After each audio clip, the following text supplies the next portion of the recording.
Hello friends, welcome to my channel cooking with Samia. आज मैं आपके साथ शेयर करने वाली हूँ अंडा मसाले की मज़ेदार रेसिपी। इस रेसिपी को हम थोड़ा अलग स्टाइल में बनाएंगे और इसकी ग्रेवी बहुत ही ज़्यादा स्मूथ और क्रीमी बनेगी। तो चलिए शुरू करते हैं आज की रेसिपी। अंडा मसाला बनाने के लिए यहाँ मैंने 6 अंडे ले लिए हैं। अंडे को मैंने पहले ही बॉईल कर लिया था। अब हम अंडों में कट लगा लेंगे। आप जिस तरह से कट लगाना चाहे उस तरह से लगा सकते हैं। यहाँ मैं 3 कट लगा रही हूँ। चलिए इसे फ्राई कर लेते हैं। अंडा फ्राई करने के लिए यहाँ मैंने एक पैन ले लिया है। इसमें 2 से 3 बड़े चम्मच तेल डालेंगे। तेल जैसे ही गर्म हो जाए तब इसमें एक एक करके अंडे ऐड कर देंगे। अंडे को फ्राई करने के लिए कुछ मसाले ऐड करेंगे, जैसे आधा चम्मच हल्दी पाउडर और आधा चम्मच कश्मीरी लाल मिर्च पाउडर। इससे अंडे का टेस्ट और कलर भी बहुत अच्छा आएगा।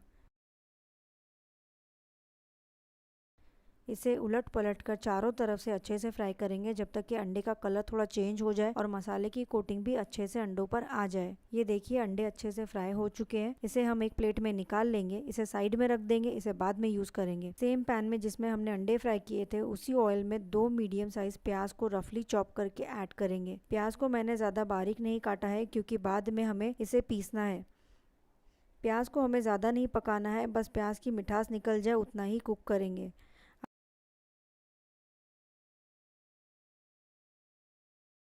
अब हम इसमें 8 से 10 लहसुन की कलियाँ, 2 इंच अदरक का टुकड़ा, 8 से 10 काजू।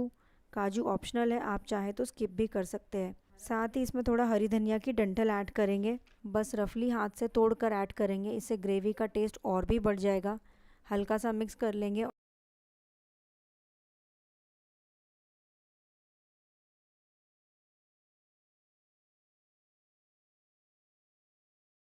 और 2 मीडियम साइज टमाटर रफली चॉप करके ऐड करेंगे।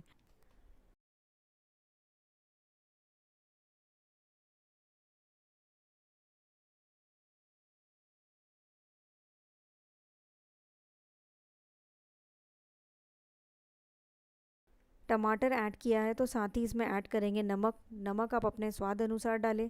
नमक डालने से टमाटर जल्दी गल जाएंगे। प्याज और टमाटर को अच्छे से मिक्स कर लेंगे और ढककर 1 से 2 मिनट तक कुक करेंगे। इससे प्याज और टमाटर पूरी तरह से गल जाएंगे। 1 से 2 मिनट हो चुके हैं। चलिए चेक कर लेते हैं। ये देखिए प्याज और टमाटर कितनी अच्छी तरह से कुक हो चुके हैं। अब हम गैस का फ्लेम बंद कर देंगे और इसे ठंडा होने देंगे। प्याज और टमाटर ठंडे हो चुके हैं। इसे हम मिक्सी जार में ट्रांसफ़र कर लेंगे और इसका स्मूथ सा पेस्ट बनाकर तैयार कर लेंगे। पेस्ट हमारा बनकर तैयार हो चुका है। इसे हम साइड में रख देंगे। इसे बाद में यूज़ करेंगे। सेम पैन में 2 बड़े चम्मच तेल ऐड करेंगे। तेल जब गर्म हो जाए तब इसमें 7 से 8 काली मिर्च, 1 बड़ी इलायची, 1 इंच दालचीनी का टुकड़ा, 3 लौंग, 1 तेज पत्ता और आधा चम्मच जीरा डालकर थोड़ा चटकने देंगे। इससे खड़े मसालों का टेस्ट बहुत ही बढ़िया आएगा। अब हमने जो ग्रेवी बनाकर रखी थी वो भी हम इसमें ऐड कर देंगे। मिक्सी जार में थोड़ा पानी डालकर बची हुई ग्रेवी भी हम इसमें ऐड कर देंगे।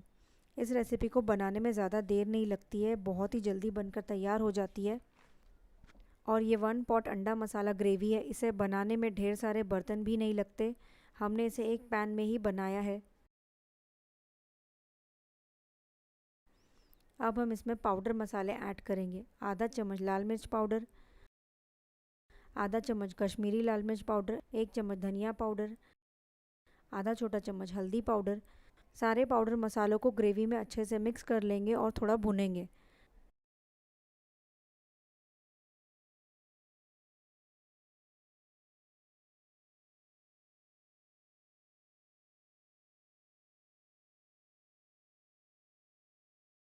अब हम ग्रेवी को ढककर 2 से 3 मिनट तक मीडियम फ्लेम पर कुक करेंगे। 2 से 3 मिनट हो चुके हैं। चलिए चेक कर लेते हैं। ये देखिए ऑयल सरफेस आउट होने लगा है। अभी ग्रेवी पूरी तरह से भुनी नहीं है।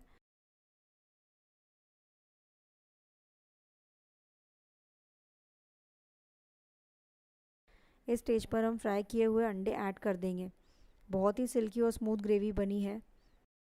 बहुत ही टेम्पटिंग और डिलीशियस लग रही है। अब बस इसमें आधा चम्मच गरम मसाला, थोड़ा क्रश किया और कसूरी मेथी, इससे टेस्ट और भी इन्हांस हो जाएगा। हल्का सा मिक्स कर लेंगे।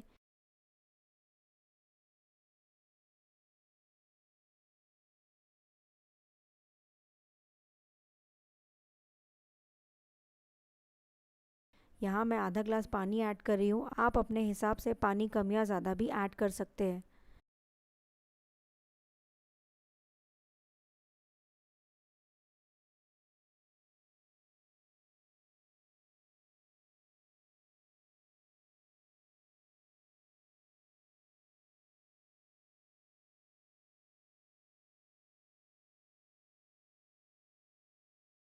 अब बस ढक कर 2 से 3 मिनट ग्रेवी को कुक करेंगे। 2 से 3 मिनट हो चुके हैं। ग्रेवी का कलर आप देख सकते हैं कितना बढ़िया आया है, क्योंकि हमने अंडे फ्राई करते समय कश्मीरी लाल मिर्च पाउडर ऐड किया था, इसलिए ग्रेवी का कलर बहुत ही अच्छा आया है।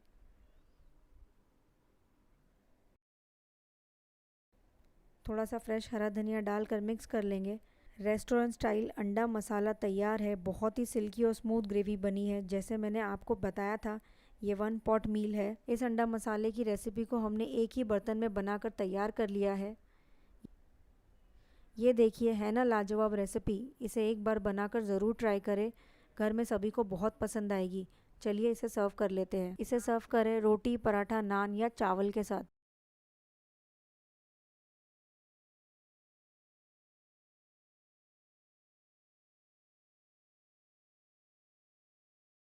सबसे पहले हम एक बोल ले लेंगे। इसमें 500 ग्राम मैदा ऐड करेंगे। साथ ही इसमें मैं ऐड करूँगी आधा चम्मच शक्कर। थोड़ा नमक डालेंगे। नमक आप अपने स्वाद अनुसार डालें। 1 चम्मच चिली फ्लेक्स, आप चाहें तो 1 चम्मच चिली पाउडर भी यूज़ कर सकते हैं। आधा चम्मच कलौंजी, 1 चम्मच बेकिंग पाउडर, 1 कप दही, ये लगभग 100 ग्राम दही है। साथ ही इसमें ऐड करेंगे 2 चम्मच ऑयल, आप चाहें तो घी या ऑलिव ऑयल भी यूज़ कर सकते हैं। और इसमें जाएगा थोड़ा बारीक कटा हुआ फ्रेश हरा धनिया। सारी चीज़ों को मैदे में अच्छे से मिला लेंगे। बस हल्का सा हाथों से थोड़ा मिक्स करना है। अब हम इसमें ऐड करेंगे 4 मीडियम साइज़ बॉईल किए हुए आलू। आलू को मैंने पहले ही बॉईल करके कद्दूकस कर लिया है। आलू को भी अच्छे से मिक्स कर लेंगे। आलू डालने से नान बहुत ही सॉफ्ट और चूई बनेगी। ये देखिए डो कितना सॉफ्ट हो गया है। हमने सारी चीज़ों को अच्छे से मिक्स कर लिया है। अब हम इसे गूंद लेंगे। इसे गूंदने के लिए यहाँ मैं दूध यूज़ कर रही हूँ, आप चाहें तो पानी से भी गूंद सकते हैं। ये गुनगुना हल्का गर्म सा दूध है। दूध डालकर गूंदने से डो बहुत ही सॉफ्ट होगा और नान बहुत ही ज़्यादा सॉफ्ट बनेगी। ये देखिए डो कितना सॉफ्ट बनकर तैयार हो गया है। इसमें थोड़ा ऑयल डालकर थोड़ा गूंद लेंगे। आप चाहें तो डो को 15 से 20 मिनट के लिए ढककर भी रख सकते हैं, या तुरंत नान बनाना चाहे तो भी बना सकते हैं, क्योंकि हमने डो में आलू ऐड किया है। डो ऑलरेडी बहुत ही ज़्यादा सॉफ्ट है, इसलिए मैं डायरेक्टली इसकी लोई बना रही हूँ। आपको जिस साइज़ की नान बनाना हो उस साइज़ की लोई ले। यहाँ मैं मीडियम साइज़ की नान बना रही हूँ। यहाँ एक लोई मैंने बनाकर तैयार कर ली है। चलिए इसे बेल लेंगे।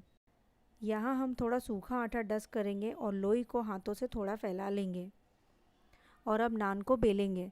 जैसे हम रोटी बनाते हैं और रोटी को बेलते हैं, बस उसी तरह हमें बेलना है। आलू डालने से डो बहुत ही सॉफ्ट हो गया है, इसलिए बड़ी आसानी से रोटी बेली जा रही है। ये देखिए मैंने एक नान को बेल लिया है।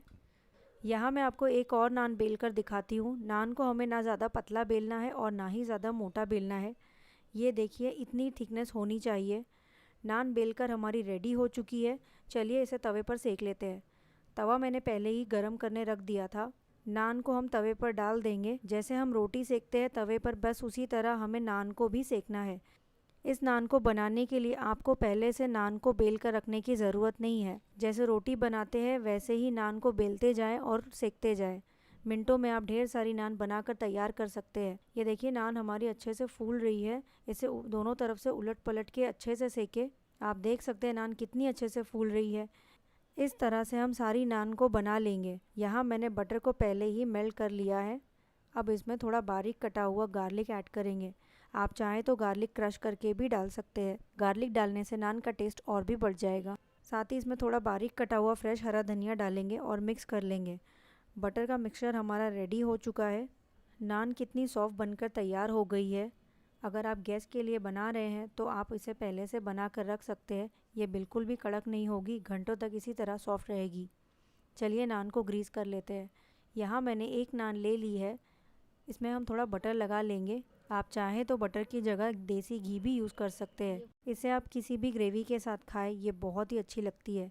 मैं पर्सनली इसे चाय के साथ खाना पसंद करती हूँ। आप कमेंट पे मुझे बताएं कि आप इस नान को किसके साथ खाना पसंद करेंगे।